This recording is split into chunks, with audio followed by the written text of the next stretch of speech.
Shikues të nderuar, përshëndetje, po takohemi sërish bashkë në një edicion të ri të emisionit frontal me shumë informacione që kanë përgatitur gazetarët tanë mirë, po edhe me biseda dhe lidhje direkte.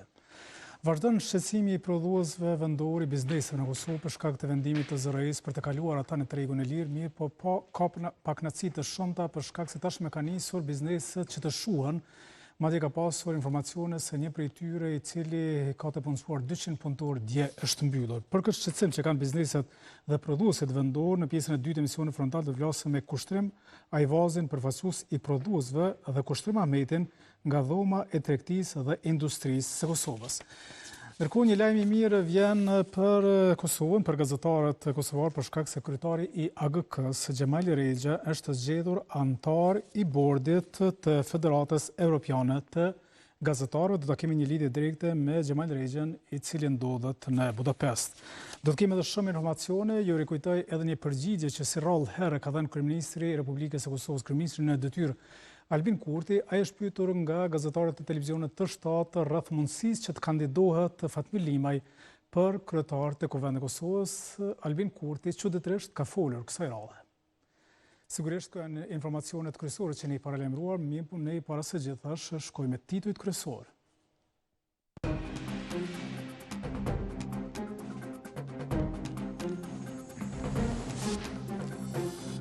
Osmani i fton partitë politike në takim rreth datës së zgjedhjeve lokale. Besa Shahini shpall kandidaturën për Prishtinën. Kryeministri në detyrë pyetet se a do ta propozojë Limajin për kryeparlamentar. Kurti thotë se vetëvendosja e ka të propozuarën e vet. Policia realizon aksion kundër narkotikëve, bastisën 47 lokacione, arrestuan 22 persona. Pas Ramadan i shorit, edhe 4 burra të tjerë lajmëruan në qendrën për të mbijetuarit e dhunës seksuale, thonë se u dhunuan gjatë luftës.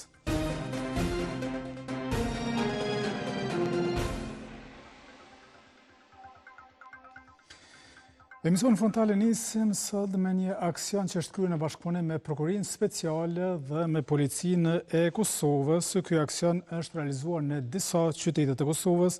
Janë bastisur 47 lokacione, janë arrestuar 22 persona, janë konfiskuar 29 vetura. Në orën 6 vendi u mbushën me zyrtarë të njësisë speciale të Policisë së Kosovës. Këta në bashkëpunim me Prokurorinë Speciale nisën aksionin antidrogë në lokacione të ndryshme të vendit.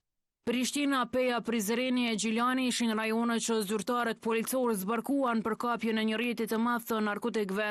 Në këtë aksion u angazhuan 600 zyrtarë policor për të bastisur gjithsej 47 lokacione të ndryshme. Në ndyshimet për kontraband me lëndë narkotike, njësia speciale Policisë së Kosovës në bashkëpunim me Prokurorinë Speciale zhvillua një aksion antidrogë të martë. Njëra ndër lokacionet ishte edhe lagja Mati 1 këtu në Prishtinë. Krejt kjo zhvillua në koordinim të plot me Prokurorinë Speciale, të cilët arrestuan edhe 22 persona. Veprat penale dyshohet se u kryen përmes aplikacionit Sky SCC. Në një përgjigje për të shtatë, zëdhënësia speciale Sardnora Luta dha më shumë detaje.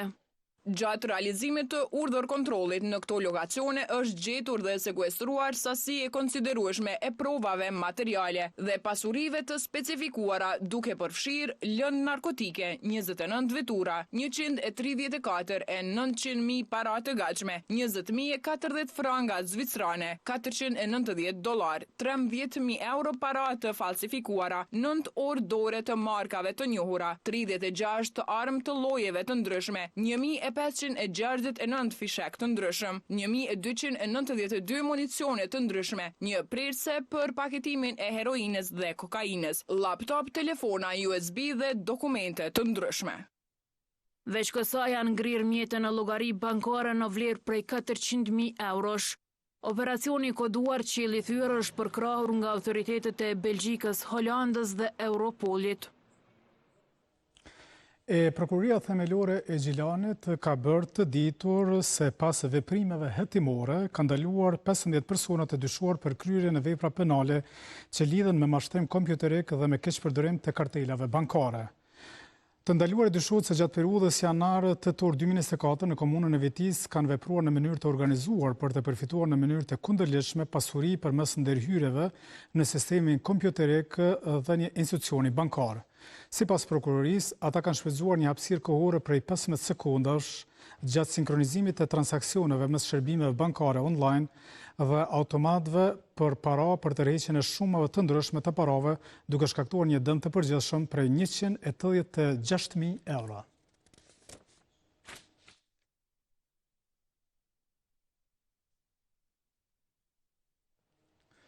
Kurse Forca e Sigurisë e Kosovës për herë të parë do të marrë pjesë në stërvitjen me misionin e NATO-s, KFOR EULEX dhe Policinë e Kosovës në aktivitetet trajnuese për menaxhimin e krizave në skenar të ndryshëm.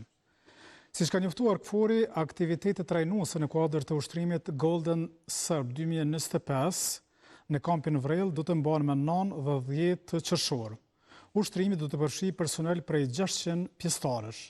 Siç ka thënë KFOR-i, ky ushtrim është demonstrim i bashkëpunimit të mirë dhe afatgjat në mes të KFOR-it, EULEX-it dhe Policisë së Kosovës.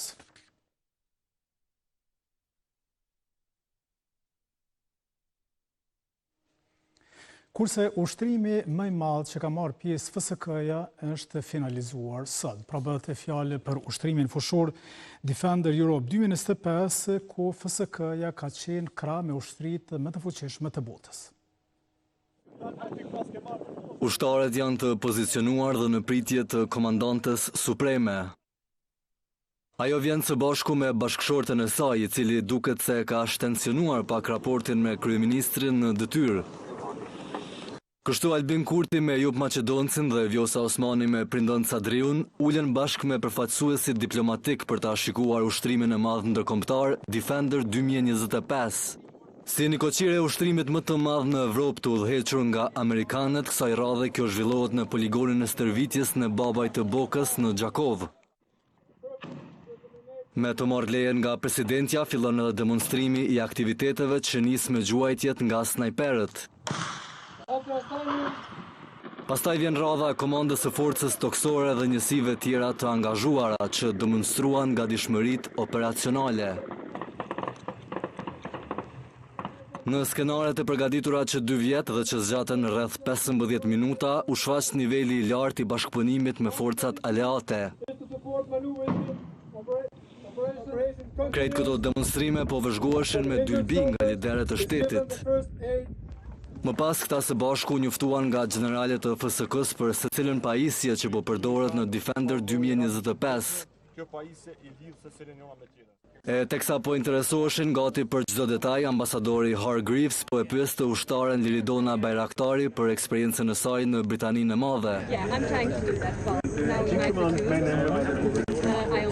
Eksperienca e saj dhe të tjerëve, sipas shefës së shtetit, dëshmon se jemi të gatshëm për aleancën veriatlantike. Republika e Kosovës e ka dëshmuar se është aleat besnik, aleat i përgatitur në përputhje me forcat e NATO-s dhe aleat që është i gatshëm të ndërveprojë me forcat më profesionale, ato nga Shtetet e Bashkuara, nga Shqipëria, nga Kroacia, nga Maqedonia e Veriut dhe nga shtetet e tjera që kanë qenë prezente, përfshin nga Shtetet e Baltikut gjatë këtyre viteve, dhe po ashtu këto forcat tona e kanë dëshmuar se jemi të gatshëm jo vetëm të kontribuojmë në operacione të tilla, por njëkohësisht që të jemi shtet i barabartë, shtet antar i aleancës më të fuqishme politiko-ushtarake, pra aleancës së NATO-s. E krejt ky armatim dhe përgatitje, kryeministri në detyrë thotë se u blen e u bën gjatë mandatit të tij. I gjithë ky armatim që po e shihni këtu të demonstruar është bler gjatë këtyre 3 viteve të fundit.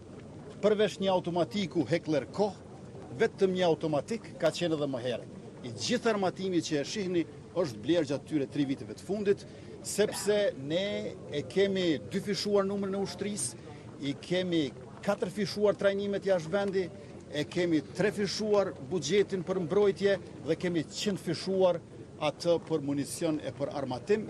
Ndërkaq falënderim për mikpritjen dhe partneritetin shprehi shefi i shtabit të ushtrisë së SBA-s për Evropë dhe Afrikë, Levon Compton. The 28th ID being here and Steve Osborne, I don't know where. Është shfrytzuar prezenca e kryeministrit në detyrë Albin Kurti për ta pyetur edhe për ngërçjen në të cilën është futur Kosova, sa i përket përpjekjeve për konstituimin e Kuvendit të Kosovës, për shkak se ka zëra dhe informacione se Fatmi Limaj mund të jetë kandidat për kryetar të Kuvendit të Kosovës. Për këtë çështje është pyetur sot kryeministri në detyrë Albin Kurti.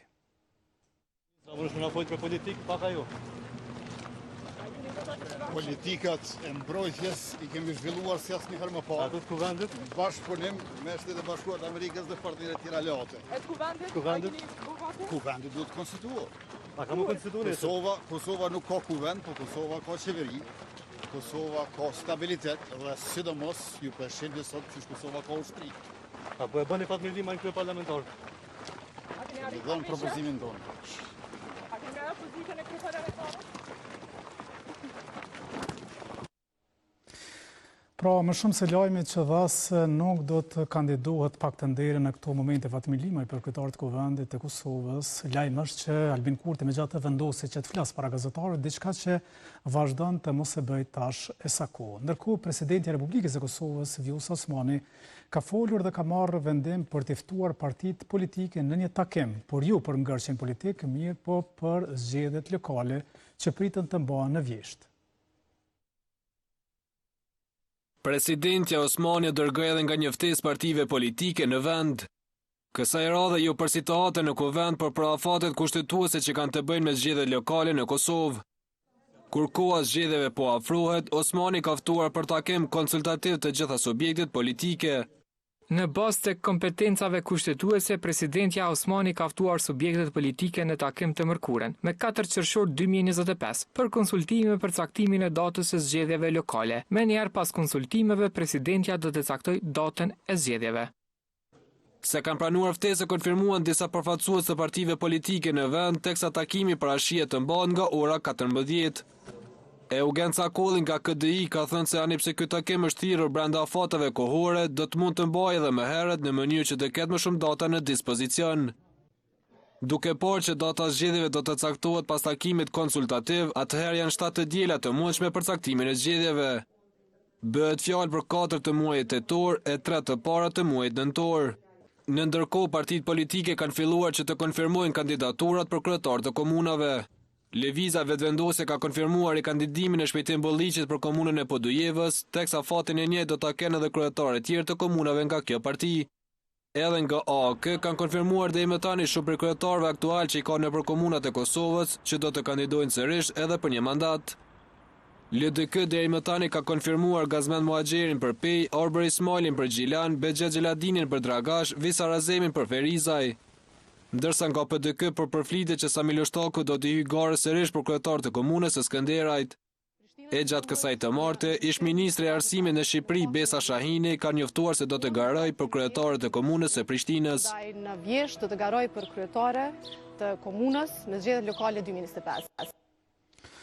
Ndërkohë, Natyra Kuqi e PSD-s tashmë ka njoftuar zyrtarisht se do t'i futet të garës për kryetarët të komunës Deçanit.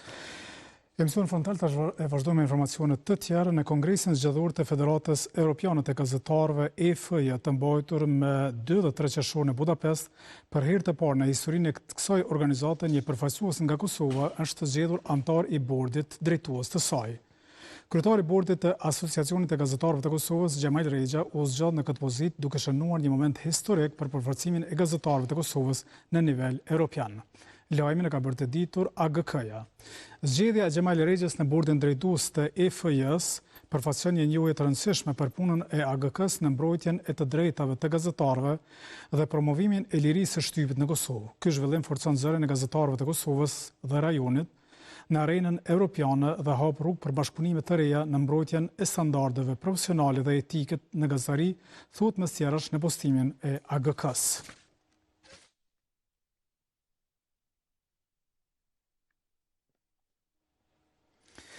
Kurse tash e kam në lidhje direkte antarin më të ri të bordit të Federatës Europiane të Gazetarëve, Xhemail Rexha. Xhem, përshëndetje.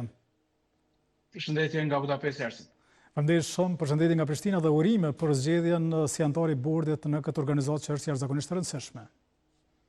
Faleminderit shumë, arsim për tej asaj që mund të quhet një arritje e asociacionit ose personale, besoj që është një njohje për Kosovën, për shtretjen e Kosovës në kuptim të prezantimit në një institucion që përfaqëson rreth 300 gazetare. Vetmja organizat e tillë pan-evropiane, pra pjesë të cilës janë shumica e shteteve dërmuese të Evropës, ka mbajtur pra këto 2 ditë kongresin zgjedhor në Budapest, pasi që vitin e kaluar e mbaren kongresin e rregullt në Prishtinë dhe unë kam garuar për të që një nga 7 antarët e Komitetit Drejtues, Bordit Drejtues dhe ka marrë besimin e kolegëve nga gjitha shtetet evropiane për të qenë pjesë e këtij organi më të lartë ekzekutiv të Federatës Evropiane të Gazetarëve. Dhe neve na vjen mirë për këtë fakt, mirë, po më ndërson sa ishte vështirë pra lobimi, sepse tash je përballë edhe me një situatë ku sigurisht është dashur të lobohet, për shkak se për herë të parë Kosova ka përshtypjen ka marrë pjesë dhe është arritur që të zgjedhni jo. Po, natyrisht që duhen aleanca, le të themi, në fund është votimi i fshehur, pra shtetet kanë vota varësisht prej antarësisë. Për shembull, Kosova ka 3 vota për të votuar, sepse kemi të regjistruar 720 antarë, por për shembull shtetet skandinave si Danimarka dhe Suedia kanë mbi 14.000 antarë, ata ka 8 vota dhe mund të bëjnë votat e tyre diferencën në momentin e zgjedhjes. Gjithashtu pra natyrisht shtete si Franca, si Gjermania kanë numër më të madh të votave varësisht pra sa antarë i kanë dhe e mira është që kanë pasur biseda të mira me të gjithë pra me antarë që prej pra shteteve skandinave e deri tek fqinjet tanë, por edhe në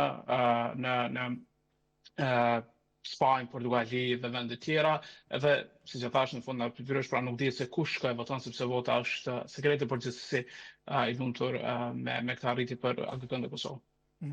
Cila është rëndësia të qenit pjesë e kësaj organizate federate?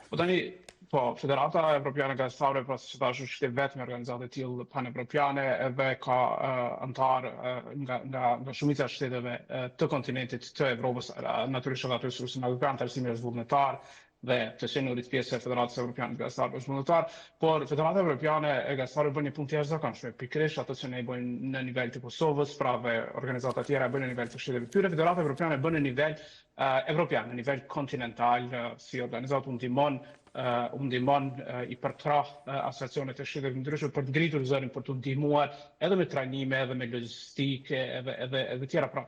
Dhe ky bord drejtues është bordi prej 9 antarëve, duhet theksuar pra që kryetari është i rizgjedhur Maja Sever nga Kroacia për një mandat të dytë, një gazetar dhe mike shumë e madhe e Kosovës, ka qenë vitin e kaluar në Kosovë, por edhe si vjet për vizitë dhe për konferencat që i kemi pasur. Nën kryetari është nga Franca dhe pastaj jemi 7 antarë të tjerë të bordit dhe ky është organi pra që i merr vendimet, i bën politikat e Federatës Evropiane të Gazetarëve dhe ka një mandat 3 vjeçar për të udhëhequr këtë politika, për të folur me Komisionin Evropian për ligje, arsim pra në nivel evropian. Tani ato ligje të Komisionit Evropian natyrisht gjenë për 27 shtetet anëtare të Bashkimit Evropian, por gjithashtu ka komunikim të vazhdueshëm dhe të rëndësishëm me Këshillin e Evropës, si një organizatë që i përfshin pothuajse të gjitha shtetet e Evropës, fatkeqësisht ende jo Kosovën, por në pra detyrë kryesore ka përveç zhvillimit të projekteve për të ngritur kapacitetin e gazetarëve dhe për të ruajtur sigurinë e tyre, edhe për të avokuar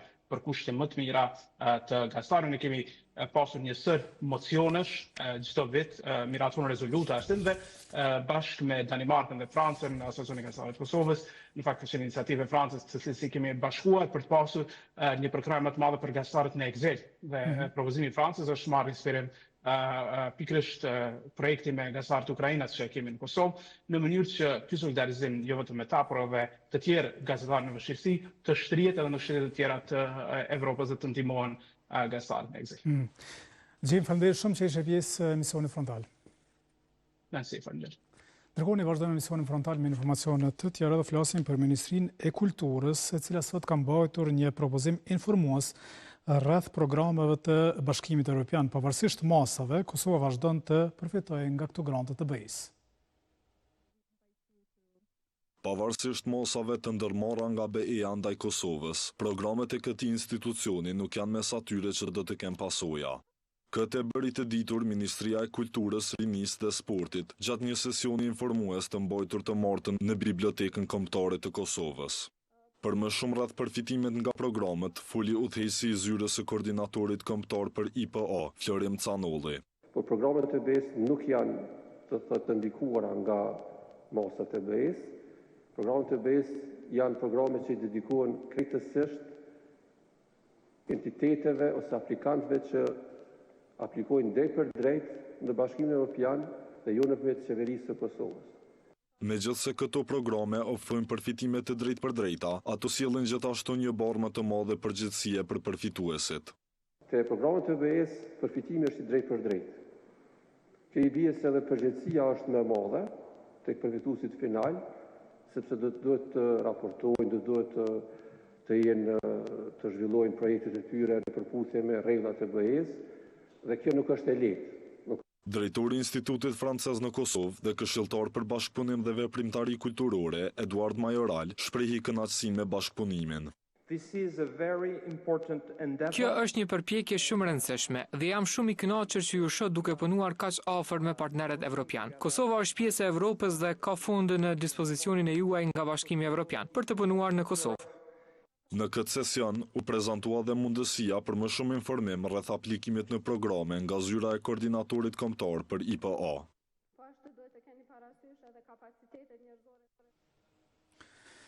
Emisionin frontale vazhdojmë me informacione të tjera dhe flasim për krimet që kanë ndodhur gjatë luftës në Kosovë, ndërkohë pas Ramadan Nishorit, edhe 4 burra të tjerë janë deklaruar dhe kanë treguar se kanë qenë viktima të dhunës seksuale. Drejtësisë, forca e historia të mbjetuarve mori vëmendje në nisje të ditës. Të martën në ditën e dytë të forumin ndërkombëtar për gruan, paqen dhe sigurinë mes të pranishmëve, ishte edhe Ramadan Nishori i mbjetuar i dhunës seksuale gjatë luftës. Përjetimet e tij të tmerrshme Nishori nisi t'i ndaj para pjesëmarrësve. Përmenda edhe më herët, unë s'di sa herë jam afruar deri te organizata, po nuk më isha me morë guxim kurse si me him branda. Se bishin ato lloj pyetje në krye. Rrëfimin e tij po e dëgjonin me kujdes edhe ndërkombëtarët. Në emocione ai foli për momentin kur e bija mësoi se çka kishte kaluar atë natë në stacionin policor. Unë nuk më isha mja shpreh me fjalë dhe pa ta marrë vendimin, cilët nga ka pranu statusi Komisionit Qeveritar dhe ja që e zvojgjës vërvora e thash e qysh jam. Tha bab, tha për këtë punë tha unë e di tha që 3-4 vjetë.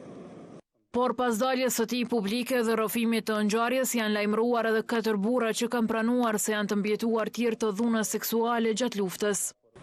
Pe 14 prillit kur kam dalë, kam folë publikisht,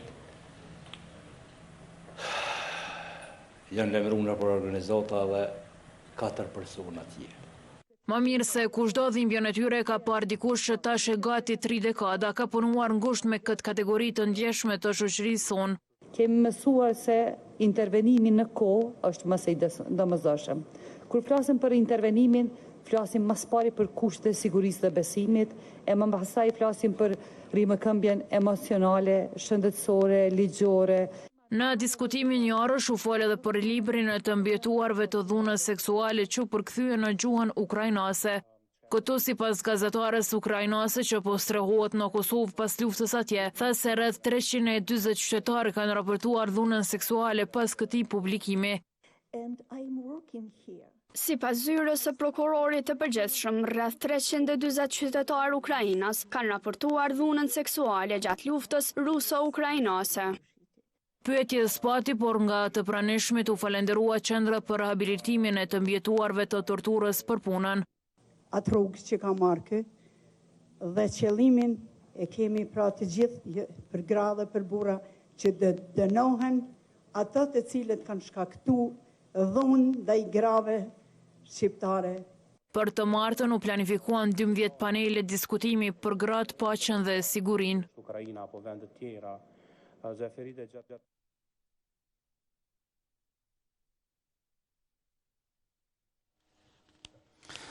Ndërrojmë aty në informacioneve dhe flasim për problemet me energji elektrike. Korporata Energjetike e Kosovës ka lëshuar një njoftim duke thënë se inkurajojnë të gjithë konsumatorët që ende nuk kanë siguruar furnizues të energjisë elektrike të lidhen kontrata komerciale me Kekun.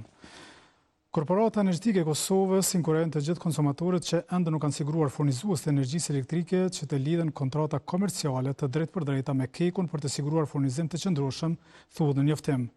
Kek po ashtu thotë se deri më tani ka lidhur 15 marrëveshje komerciale. Sipas vendimit të zyrës së rregullatorit për energji ZRI, Kek është licencuar për furnizim në treg të hapur dhe deri më tani ka lidhur me sukses 15 marrëveshje komerciale, duke përfshirë edhe ndërmarrjet publike strategjike, është thënë në njoftimin që ka bërë kjo korporatë.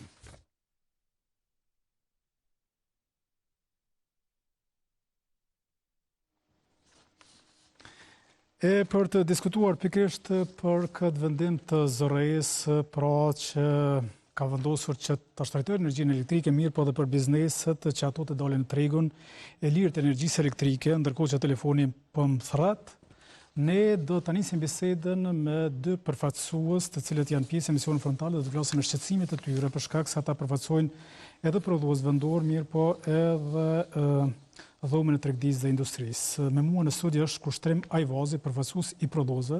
Kushtrim, mirë se erdhe. Mirë se gjetëm. Faleminderit shumë që je pjesë e misionit frontal. Dhe në tjetër kushtrimi tjetër nga dhoma e tregtisë dhe industrisë. Kushtrim, mirë se erdhe. Na kena punuar bashkë edhe si gazetar, po tash në pozicione tjera, mirë po ajo se çka mua më ka detyruar përpas shqetësimit që kanë të gjitha bizneset, ka qenë një njoftim që ju keni bërë dje në Facebook, keni treguar për mbylljen e biznesi dhe shuarjen e, le të themi, 200 vendeve të punës. Çka ka ndodhur? Në fakt, ajo çka kemi përmend tash 3 muaj vazhdimisht në për çdo medium, edhe të institucionet që kanë marrë këtë vendim, po edhe të qeveria, sepse është një vendim jashtëzakonisht shumë i gatshëm dhe do të afekton direkt e posaçërisht bizneset prodhuese. Dhe një nga bizneset që unë personalisht kom vizitu dje ka qenë i mbyllur dhe arsyeja e mbylljes ka qenë kosteja papërballueshme që planifikohet, ngarkohet nga energjia elektrike. Dhe me këtë rast, prodhimi është ndalë, rreth 200 punëtorë në atë kompani për momentin janë në shtëpitë e tyre. Është jashtëzakonisht shumë shqetësuese dhe më shqetësuese është fakti. Si vendim për mi mbyll, më ditën e parë, dytën, pa vërejt, le të themi, efektet. Efektet vetë janë ditëmëna, sepse ne i dim janë të publikuar parafërsisht të çmimet në bursë dhe dihen edhe ata çka kemi paguar deri më tani. Domthonë minimumi i çmimit që bizneset do të paguajnë kur dalin, që kanë dalë realisht tash detyrimisht në tregun e lirë, do të jetë spaku 2 fish deri në 3 fish. Nga ofertat që kemi pranuar gjatë kësaj periudhe 2 mujore, çmimet janë kanë astronomike. Domthonë ka kaluar ndoshta edhe 4 fishin subjekti që ka paguar, ndoshta edhe 65 euro megavatin, oferta që ju ka ofruar nga një operatori vetëm. Mu vjen mirë që sot Keku ka dalë me një njoftim, përkundër që na zyrtarisht nga Keku kemi pas njoftim cilin nuk është në gjendje më na furnizu me energji elektrike në pyetjen që ne kemi parashtruar në muajin mars, sepse janë kanë 19 operatorë të licencuar dhe në momentin që është bërë njoftimi ne ju kemi shënuar të gjithë 19 operatorëve dhe nga këta 19 operatorë domethënë disa që janë përgjigj fare, Keku na u ka përgjigj zyrtarisht i cili s'ka mundësi për më na furnizu sepse prodhimin e ka dedikuar 100% vetëm për nevojat e Keskës. I thashtu po thotë që so kanë 15 marrëveshje komerciale. Marrëveshje komerciale të cilat ka pas mundësi mi nënshkruar edhe nuk i dim ajo është çështje e Kekut të cilat domosdoshmë sepse realisht të gjitha subjektet që dalin në tregun e lirë individualisht me njërin nga këto 19 operatorë që tash janë 21, se së fundi janë licencuar edhe 2 ditët e fundit, duhet nënshkruajnë marrëveshje komerciale me subjektin këtë rast furnizuesin qoftë Keku nëse Keskën. Nga informatat që ne i kemi marrë, po flasim deri me datën 1 qershor. Domthonë deri në ditën kur realisht është fillu vendimi i ZRI-s për tregun e lirë, nga rreth 1300 subjektet që është përflitë se janë, se ende nuk po dihet saktë sa është numri i bizneseve që kanë dalë në tregun e lirë. Informatat tona janë kanë që rreth 20-25 kompani që kanë arritur me nënshkruar kontratë me Keskën.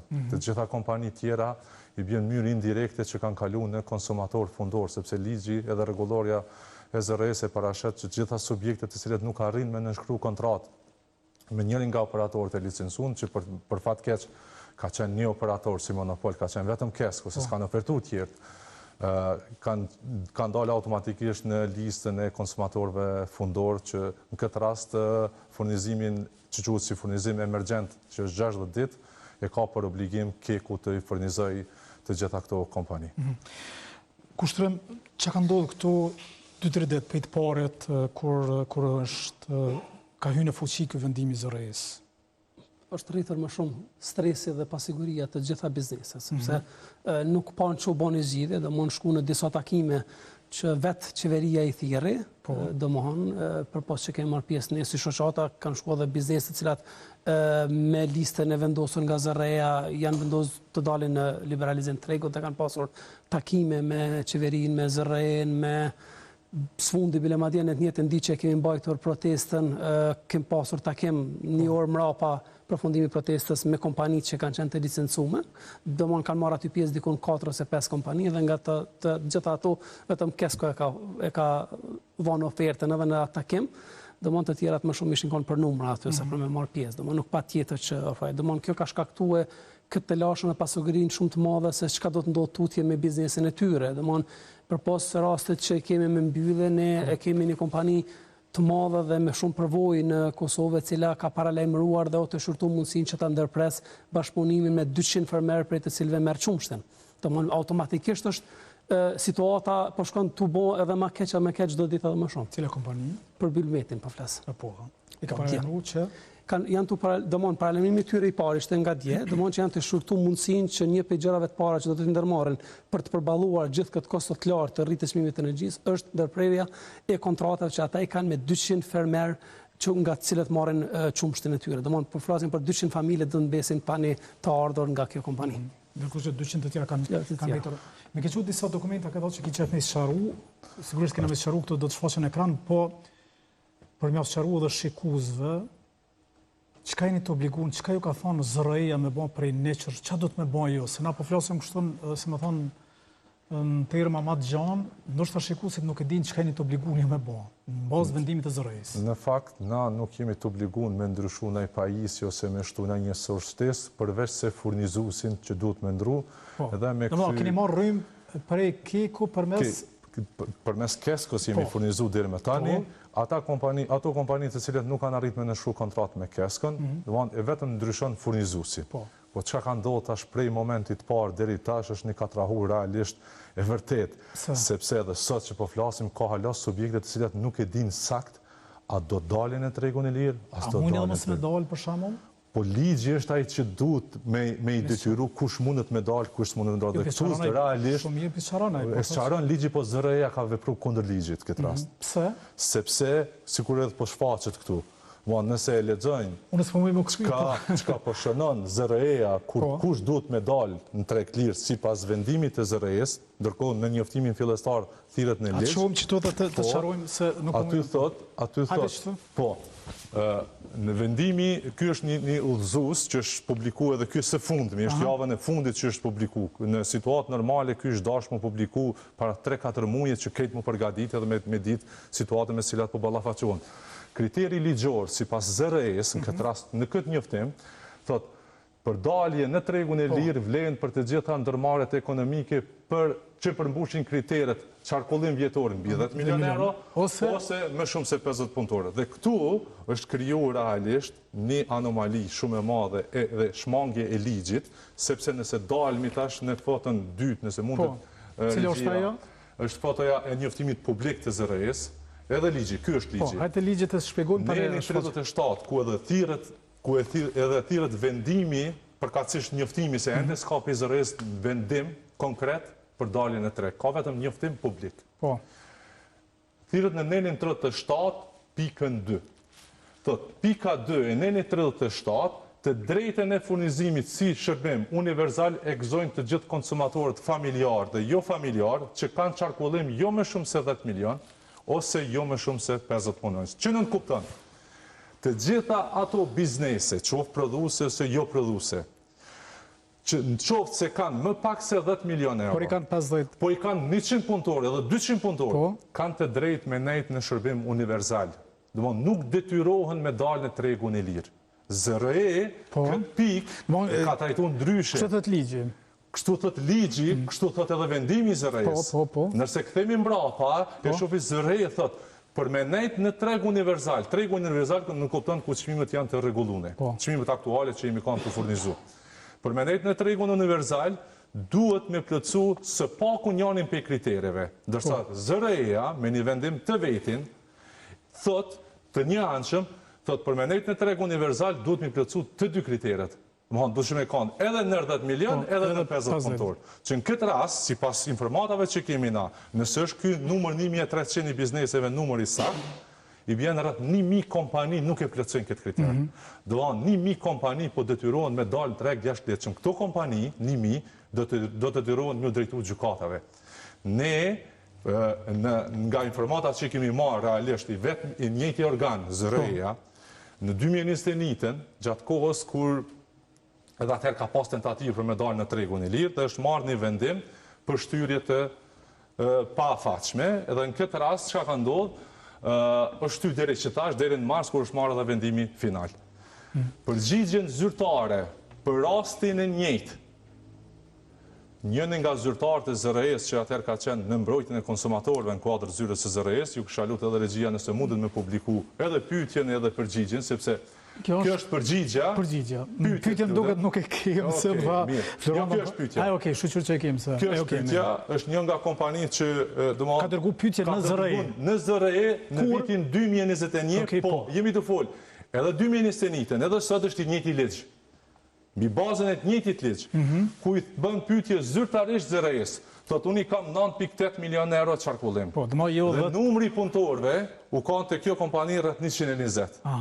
Dëmohan, i ka pas 90 milion, por i ka pas ma shumë se 50 punëtor, edhe ka përgjigjen zyrtare. Qa i ka pyet ZRE-n fal? E ka pyet ZRE-n, ka thonë, me qenë se unë, si pas neni 37.2, nuk i kam 10 milion euro qarkullim.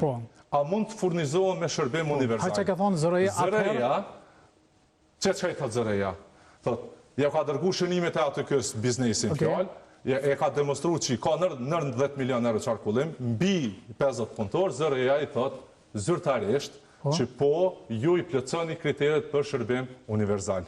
Ju vullnetarisht mundi me dalë në treg. Po nuk keni të obligun. Ligjerisht nuk keni të obligun. Dhe kush e kthen përgjigjen, kryesuesi i Departamentit Mbrojtjen e Konsumatorëve sot është antari i bordit të ZRE-s. Gani Buçaj. Është antari i bordit të ZRE-s me cilën sot ky bord po thot ndryshe. Për situatën e njëjtë, tu ka folë 100% qështë të ligji dhe qështë punë ndryshimit është edhe lam kushtrimin pak se. Qështë duhet të thot ligji, ky është qështë duhet të thot ligji kjo përgjigje. Ndërsa sot, po ndodhe kundërta. Edhe realisht, kjo i detyron rreth 1000 kompani me dalë në treg lirë, edhe për këtyre kompanive ka dhe që deklarojnë haptas, kostot janë të papërballueshme, janë enorme. Pse janë? Të thënë edhe ekspert. Pse është problem me kalun tregun e lirë? Unë komenu si ju ekonomist, komenu gjatë shumë a mirë kjo punë. Gjanë dikon në rrymë ma lirë, nuk e merë këtu, po shkan në Shqipëri e merë.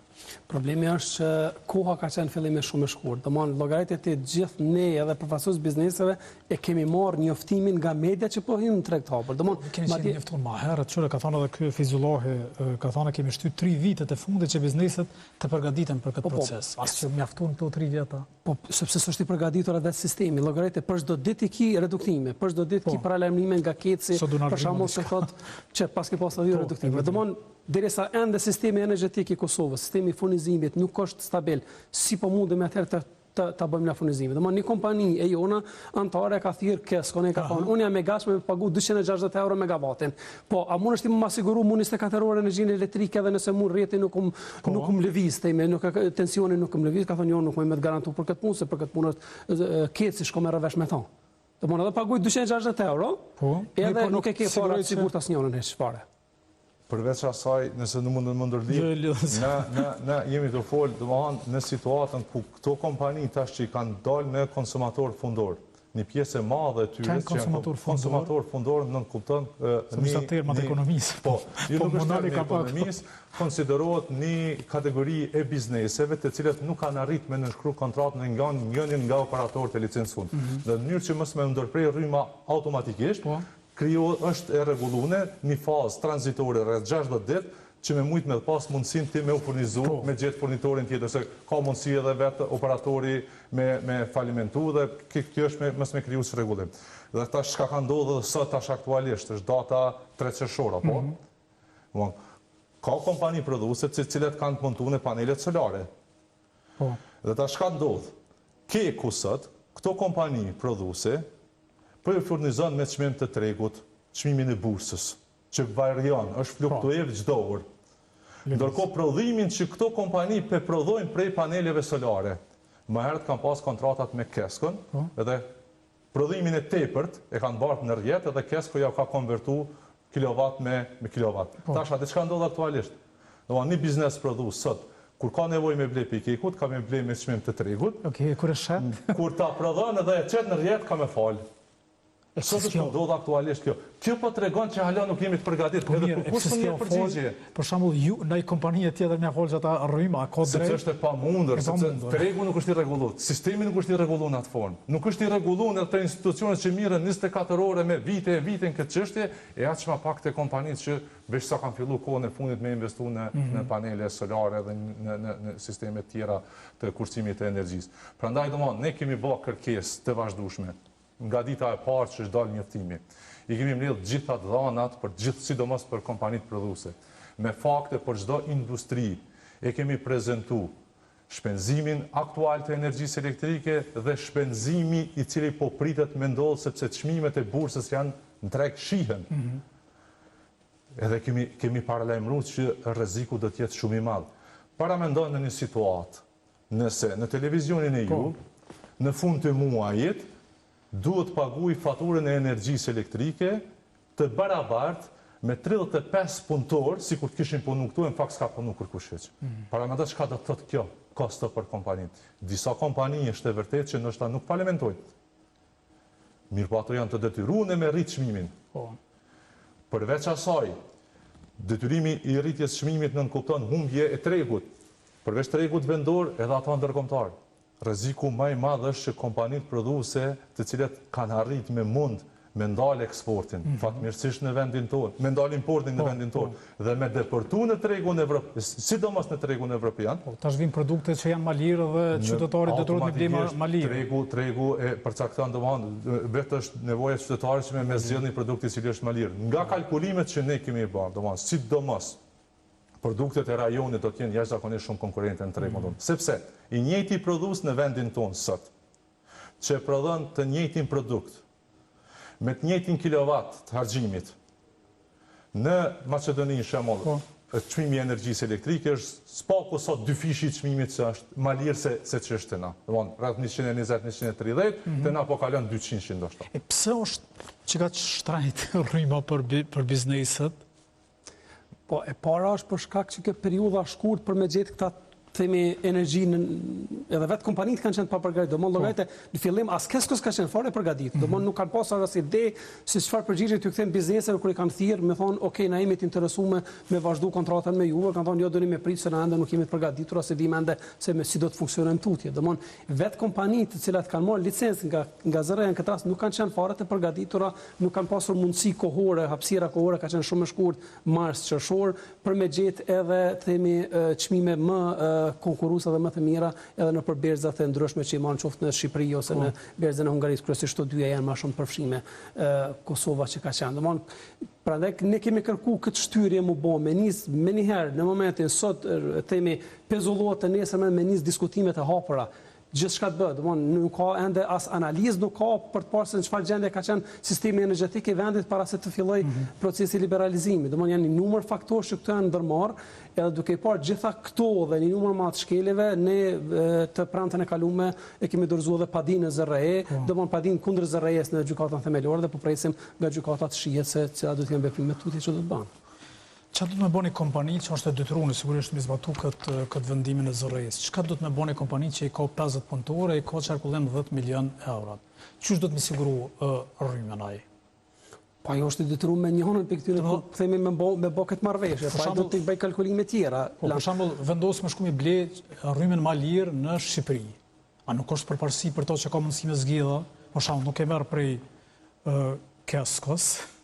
Edhe shkon Shqipëri e blen ma lirë. Po kompanitë tona nuk janë të licencuara për të pasur mundësi me bëjnë importimin e drejt për drejt. Ky është problemi. Tani do të përmes kujt? Përmes kompanive që i ka licencuar ZRE-ja për me bë këtë proces, domethënë për me bë këtë shërbim. Po flasim tash 21, mundet nëse më bën 22, 23 se ka dhe tjera të cilat janë në proces të licencimit përfshirë dhe atë që përmend në media. Kompani e shtrejtojnë, se më thonë, barën e rrisin çmimin për shkak transportit që bojnë. Jo vetëm transportin, nëse mundet regjia me publiku edhe foton e fundit se si përcaktohet çmimi që ka me pagu. Nuk e di a merr se në fakt ta kom dërgu po mu diçka që Facebooku nuk ka prish. Nuk e di nëse ke pranu, domthonë se si përcaktohet çmimi të cilët kanë me pagu të gjitha kompanitë këtë rastin konkret për këtë muaj, sipas njoftimit fundit nga Keku.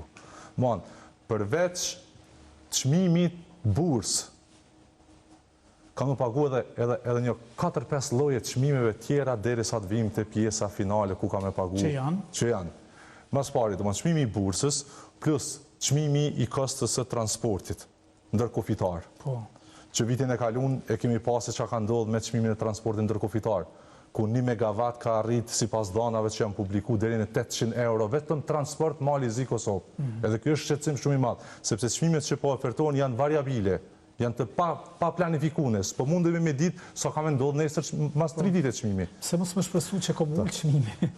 Na shpresojmë ashtu, po tregu sot ashtu. Tash përveç çmimit të kostës ndërkufitar, i ki kostet tjera që paguhen në vendin tonë, që është çmimi për, janë tarifa fikse të vendosura nga ZRE-ja dhe marzhat e fitimit.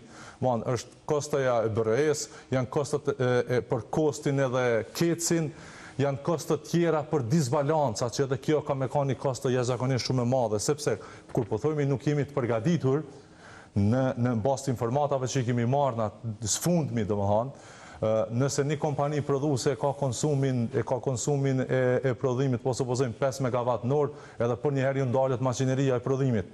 Nëse nuk e paralajmëron furnizuesin, edhe pse s'ka prodhu ka me pagu atë kosta.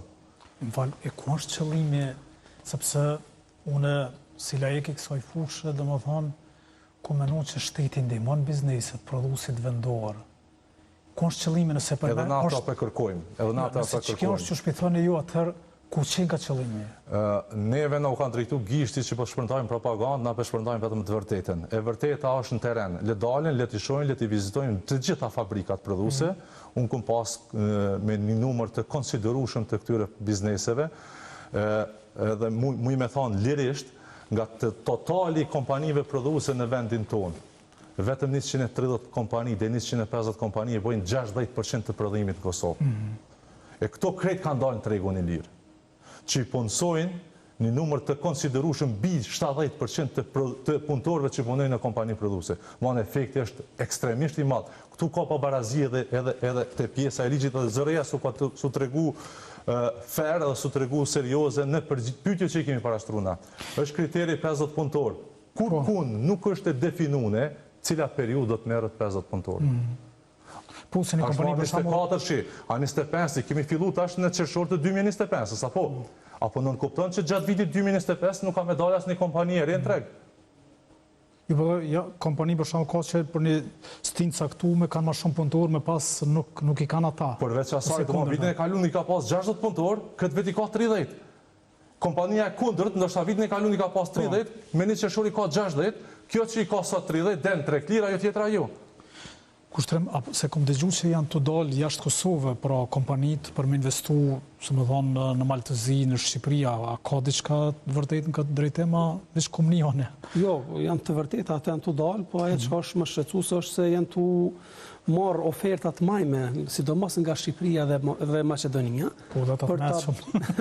për të dalur, themi, duke ofruar kushte zakonisht shumë atë mira, nëse jo për të bartur gjithë prodhimin nga këto sorë specifike, po të paktën me hap deg të reja dhe në moment caktuar një biznes që e ka një themi gjenë kushte më të mira atje mund ta arris kapacitetin prodhues dhe këto mund ta ul kapacitetin prodhues. Domthon prapse veni jon pson domën nga gjitha këto veprime, sepse këtu edhe është gare përgjithshme fal çiti shpirtit të biznesor që kemi pasur, këto biznese kanë arrit që të mbajnë themi të gjysmën e buxhetit siç e përmendëm, po edhe anën tjetër të bën aq të forta duke eksportuar vazhdimisht duke rritur eksportet e produkteve të ndryshme, edhe shërbimeve dhe të njëjta tash janë bërë normalisht edhe si ta quajmë kështu pikë e strategjike e këtyre shteteve për t'i bindur që të barthen atje me investimet e tyre. Dhe nëse ato investime që para që po i fitojnë nga puna atyre në Kosovë, të dedhen në Kosovë, llogaritë domosdoshmërat e fundit që dolen nga gapi ishte 78.000 persona në Kosovë, janë fuqi punëtore, po të cilët fatkeqësisht nuk kanë asnjë ditë përvojë pune. Në vend se ne së bashku me institucionet të angazhohemi që të bëjmë një zgjidhje, që të gjejmë mënyra që ata t'i trajnojmë dhe t'i fusëm në tregun e punës, ne çka po rrezikojmë me këtë rast, po rrezikojmë që të bëjmë edhe më shumë të lëmë pa punë, e të bëjmë edhe më shumë raste sociale apo t'i bartim gjithë jashtë etikës siç po ikim plot. Arsim se duhet ta kemi ajo kam shfaqur që tash ajo që e përmendet ti, po ajo që po habit mu përpara flisshim për mundësinë e investitorët huaj marrën në Kosovë. Tash me këta po besoj që nuk ka shpresë që investitorët huaj mund vinë në Kosovë. Nuk po dojna me mendu për këtë situatë, sepse jemi domon të fol 25 vite u bë mundi madh. Na nuk po kërkojmë edhe du ta kemi të qartë. As nuk i kemi thënë asnjë takim, edhe e thojmë vazhdimisht. Nuk po kërkojmë mos me dalë në treg lirë. Po dalmi në treg lirë, po kalojmë bashkarisht fazën e tranzicionit. Marrëmi shembull, se jemi shteti është Shqipëria ka dalë në treg lirë, Maqedonia ka dalë në treg lirë, Serbia ka dalë në treg lirë. Të gjitha pas të lashe se i kanë pas të lashe, prandaj na duhet me mësu për të lasheve tyre. Na prandaj po them, na duhet me mësu, mos gabojmë. Unë dje kam qenë në vizit me një kompani në Maqedoni, dhe ajo kompani është falimentuar për shkak të energjisë elektrike, për shkak të kosteve të çast larta. Kjo në një farforme nuk po dojna me thonë, po detyrimisht pindimon edhe ekonomisë informale, sepse bizneset gjithmonë tentojnë me gjetë alternativa. Është e pashmangshme. Para mendoni biznesi i cili ka pas kostën, fitimin vjetor, vitin e kaluar, 400.000 euro, ndërsa sipas kalkulimeve vetëm fatura e energjisë elektrike që vitin e kaluar ka pasur 3-400.000, kam marrë 1,5 milion. Si kam mbjetuar? Unë e kom bërë një kalkulim sidomos me tregun e servisë të industria ndërtimore. Një kompani që sot e ka bllokun, qitun, tjegun, bllokun, 40 cent, edhe i servisë është për afërsisht 40 cent. Me ngarkesën e energjisë elektrike, ky del në treg 48 cent. Çka ka me ndodhë? Ka me vërshu tregu i servisë tregun tonë.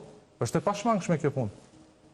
Në blok nuk e ki vullën që me pas qytetare që është i servisë. A i lypë ma lirë të kefonit që interesant në momentin fundit. Përmendet qatë dokumentin që e ka dërgu, që është rëndësishme ai dokument? Është rëndësishme vetëm për me pa të gjithë qytetarët se realisht po përflitet në për media, po shoh që po përmendet vetëm çmimi i bursës, sa ka qenë çmimi i bursës. Po mundi mi vrejt realisht se çka kalkulohet përveç çmimit në bursë. Janë kosto ndërkufitare, jo balancat, kostot administrative, kosti, ketë, sidomon, janë shpenzimet që mesatarisht në kalkulim të përafërta janë minimumi 50 euro. Minimumi 50 euro megavati janë sipas ekspertëve. Minimum janë 50 euro megavati sipas ekspertëve. Këto kostot tjera jashtë atë çmimit. Po jashtë atij. Që na duhet me ditë, na kishmi dasht, edhe i bëj thirrje edhe qeverisë këtë rast, edhe institucioneve, ku i publikun çmimet 60 euro, 70 euro, 80 euro. Nga komunikimet që kum pas me bizneseve, le ta vendos qeveria çmimin tavan 100 euro, pra. Çdo çmim deri 100 euro pe paguajnë gjithë produst. Mbi 100 euro nëse del ta merr si fazë tranzitore ta merr përsipër qeveria. Domthon, na jemi të dashur me ofru zgjidhje. Kemi ofruar edhe ide të tjera. Si duket nuk ka disponim për shkak se nuk kanë dhënë asnjë shpresë që diçka mund ndryshoj sa i përket këtij vendimi. Atëherë na urojmë që mos detyrohemi prapë të dalmi në rrugë. Sot e keni marrë një takim me pash, bile kemi një fotografi nga i takim, për çka u diskutu? Diskutu normalisht hapa tutje që do të ndërmarrim, ne do ta kemi edhe një takim me bizneset, aty do të flasim sepse ne i përfaqësojmë bizneset dhe normalisht është zëri atyre që do të marrim veprime tjera, do takimin e takim gjatë kësaj jave me ta dhe do të vendosim për hapa tjerë që do të vazhdojmë tutje të ndërmarrim. Në formë proteste si ajo që ishte të Hanën apo po besoj që po, se na nuk e kemi në mend me shkelizet. Të njëjtën e kaluar ka qenë protesta. Të diçka det më kanë.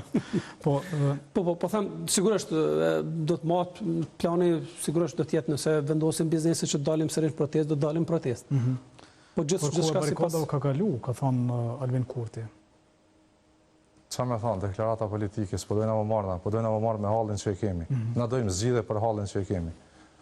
Nga kush e kërkoni zgjidhjen? Nga zërëja, nga qeveria, nga ata që paguan për taksave tona. Nga ato që paguan për taksave tona. Vetëm këto biznese e mbushin 60% të buxhetit. Në numër janë i vogël duken, po 60% të buxhetit vendit e mbushin. Është një situatë kaotike, s'kemi parlament, zërëja raporton kuvendi s'është funksional. Tash nuk i raporton, duket po takohet her pas here me kryeministrin e detyrë.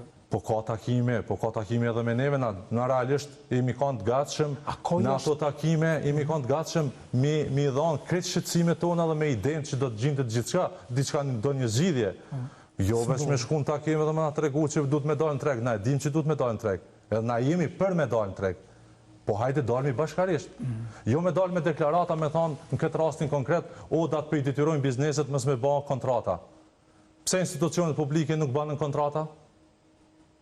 Ku vetë aksionarë është qeveria. E nëse nuk dënë përshani biznes me dalë në treg lirë, a ka...